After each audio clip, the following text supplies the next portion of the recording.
ଫକୀରମୋହନ ଓଝା ସଭାପତି ଆମର ବିଶ୍ୱକର୍ମା ସମିତିର। ଏଇଟା ଆମର ପୂଜା ଆଜ୍ଞା ବିଶ୍ୱକର୍ମା ପୂଜା ବର୍ତ୍ତମାନ ଏଇଟା 52ତମ ଚାଲିବ। ଏଇ ଯୋଉ ଆସନ୍ତା ଯୋଉଟା 51ତମ ସରିଛି, 52ତମ ଆରମ୍ଭ ହବ। ଏଇ ଯୋଉ ଆସନ୍ତା ଆଉ ଇଏ ଶୀତଳ ଷଷ୍ଠୀ ଯୋଉ ଏଇଟା ଆମର ହେଲା 2011ରୁ ଆରମ୍ଭ ହେଲା। ଆଜି ମଧ୍ୟ ଏଇଟା 14-15କୁ ଚାଲିବ, 15ତମ ଚାଲିବ ବୋଧେ ଏଇଟା। ଇଏ ପ୍ରାୟ ଆମ ଭାଇମାନଙ୍କର ସହଯୋଗ, ବିଶ୍ୱକର୍ମା ଭାଇମାନଙ୍କର ସହଯୋଗ ଆଉ ସହାନୁଭୂତି, ପ୍ରାୟ ପିଲା ଛୁଆ ସମସ୍ତେ ଆସି ଏକାଠି ହେବେ। ଏଇଟା ପ୍ରାୟ 500-700 ଲୋକ ଆସି ପହଞ୍ଚିବେ। ଆମର ଯୋଉ ଇଏ ମାନେ ମେମ୍ବର ମାନେ ଆସିବେ, ତାଙ୍କ ଘର ପିଲା ଛୁଆ ମାନେ ଆସିବେ, ଆଉ ଭଦ୍ର ଲୋକ ଆସିବେ, ଆମର ଟ୍ରଷ୍ଟ ବୋର୍ଡ ଲୋକ ଆସିବେ, ଆଉ ପୋଲିସ ମଧ୍ୟ ଆସିବେ, ଇଲେକ୍ଟ୍ରିକ୍ ଅଫିସରୁ ଆସିବେ। ଏମାନଙ୍କୁ ସମସ୍ତଙ୍କୁ ହଁ ଆମର ବନ୍ଧୁ ସବୁ ଦିଆହେଇଛି, ନିମନ୍ତ୍ରଣ ଦିଆହେଇଛି, ସେମାନେ ମଧ୍ୟ ଆସିବେ। ଆସି ଏ ସମାରୋହଟା ପ୍ରତିବର୍ଷ ମହାସମାରୋହରେ ପାଳନ କରାଯାଏ। ଏ ଯୋଉ ଶୀତଳ ଷଷ୍ଠୀ ଶିବ ବିବାହ ଶୀତଳ ଷଷ୍ଠୀ ଆଜକୁ 14 ବର୍ଷ ହେଲା ଏ ମନ୍ଦିରରେ ମହାସମାରୋହରେ ପାଳନ କରି ଆସୁଛନ୍ତି। ଆଜିର 2025 ଶୀତଳ ଷଷ୍ଠୀ ଶିବ ବିବାହ ଓ ଶୀତଳ ଷଷ୍ଠୀରେ ଆମର ପୂର୍ବତନ ସଭାପତି ଶ୍ରୀ ରବୀନ୍ଦ୍ର କୁମାର ଓଝା ପରପକ୍ଷ ପିତାମାତା ଏବଂ ବର୍ତ୍ତମାନ ସଭାପତି ଶ୍ରୀ ଫକୀରମୋହନ ଓଝା କନ୍ୟା ପକ୍ଷର ପିତାମାତା ରୂପେ ସମ୍ବୋଧନ କରିବେ। ଏବଂ ଏଇ ଉତ୍ସବ ପାଇଁ ଆମେ ଭୁବନେଶ୍ୱରର ସମସ୍ତ ଭୁବନେଶ୍ୱର ତା ସାରା ଓଡ଼ିଶାର ଭାଇମାନଙ୍କୁ, ଆମର ଯେଉଁ ପଞ୍ଜୀକୃତ ଭାଇମାନଙ୍କୁ ସମସ୍ତଙ୍କୁ ନିମନ୍ତ୍ରଣ କରିଛୁ। ସ୍ଥାନୀୟ ପୋଲିସ ପ୍ରଶାସନ, ସ୍ଥାନୀୟ endowment commissioner, deputy commissioner, assistant commissioner ଏବଂ ସମସ୍ତ ପ୍ରଶାସନିକ ଅଧିକାରୀମାନେ ମଧ୍ୟ ନିମନ୍ତ୍ରଣ କରିଛୁ। ଆମର ସ୍ଥାନୀୟ କର୍ପୋରେଟର ଶ୍ରୀମତୀ ବନ୍ଦିତା ପାଲ ମହୋଦୟ, ମଧ୍ୟ ବିଧାୟକ ଶ୍ରୀ ଅନନ୍ତ ନାରାୟଣ ଜେନା ମହୋଦୟ ଏବଂ ଏଠିକାର ଯେଉଁ ବିଜେପିର ଯେଉଁ ସାଧାରଣ ନେତୃମଣ୍ଡଳ ଅଛନ୍ତି ସମସ୍ତଙ୍କୁ ମଧ୍ୟ ଆମେ ନିମନ୍ତ୍ରଣ କରୁଛୁ।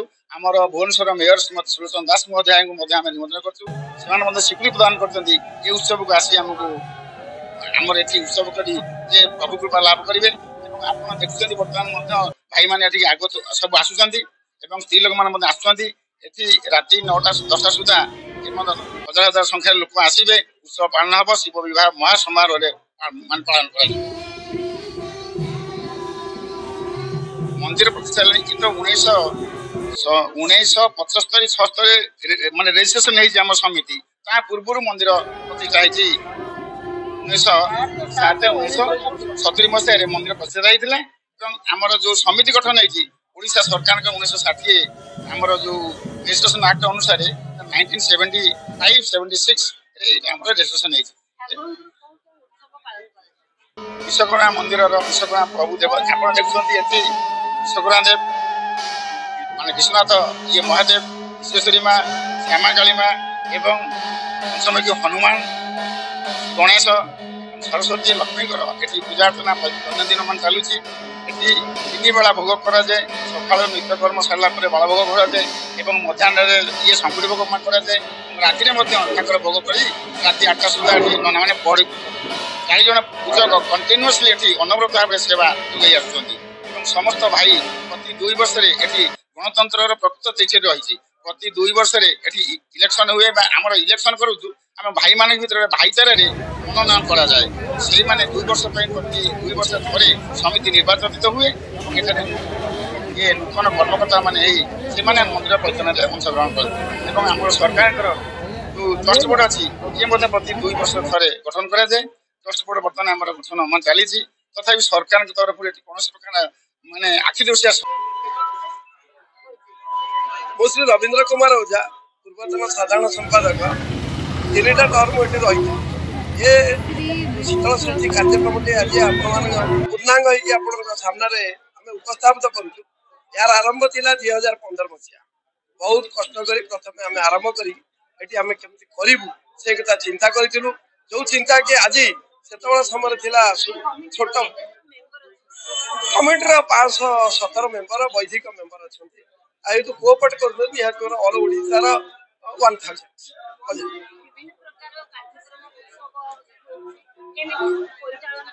ପରିଚାଳନା ମୁକ୍ତ ହସ୍ତରେ ଲୋକ ଦାନ କରୁଛନ୍ତି ଏବଂ ମନ୍ଦିରର ଆମର ବର୍ତ୍ତମାନ ଯୋଉ ପରିସ୍ଥିତି ଅଛି एटी आमर एमएलए यार्ड मिलुची एमपी यार्ड मिलुची एवं सहयोग माने प्रधान व्यक्ति मानकर प्रचुर सहयोग अच्छी कारण यहाँ हूँ गोटे पीठ शक्तिपीठ जे भुवनेश्वर भितर 1 नंबर रे अच्छी ओडिशार भी 1 नंबर रे अच्छी या विषय कहले ऑल इंडिया बेसिस रे आर भूयसी प्रशंसा आमर विश्वकर्मा समाज कर ऑल इंडिया टूरिस्ट माने एटी आसिक बहुत प्रशंसा करी संजीव कुमार मिश्र विश्वकर्मा मंदिर परिसर भितर मो उद्योग अच्छी आज हूँ पवित्र शिव विवाह उत्सव पालन कर जेहेतु शिव होती माने आराध्य देवता ये सृष्टि जगतर माने प्रथम देवता कहले शिव को आम बुझे आज से शिवंर जो विवाह उत्सव पालन कर माँ पार्वती सहित आई पर्व साधारणतः लोक मैंने जानवा दरकार जे विवाह उत्सवटा कौन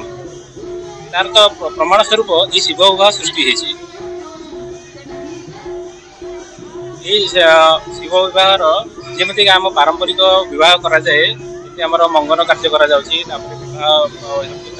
नगर परिक्रमा भी सहित जमी बरकन्या पंचक करती कन्या विदा कराए जमी आम साधारणतः लोक जमी विवाह उत्सव पालन कराए से भाई ठाकुर भी विवाह उत्सव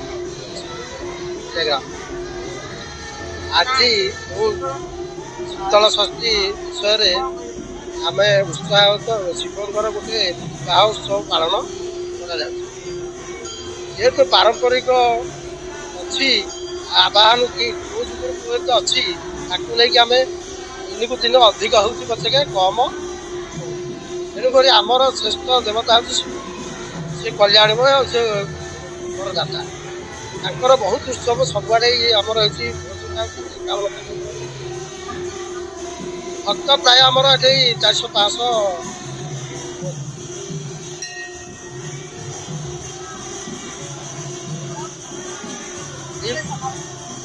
उत्सव 1:30-2:00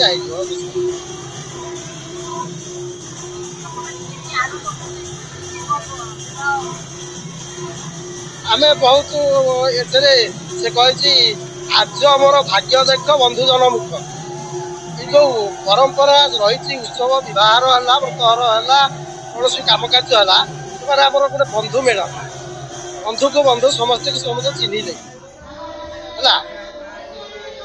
मध्यम आम भी ठाकुर की दर्शन कर बंधु को मेलन कर आम पुआ स्त्री झी बाजा समस्त बंधु समझे गोटे मेलन है यहाँ गोटे उत्साह हाँ आमर सकाଳେ ये बालभोग होता मंगल आरती होता ठाकुर स्नान होते मंगल होता निबंधन कर विवाह उत्सव आरंभ बर बर्तमान बाहर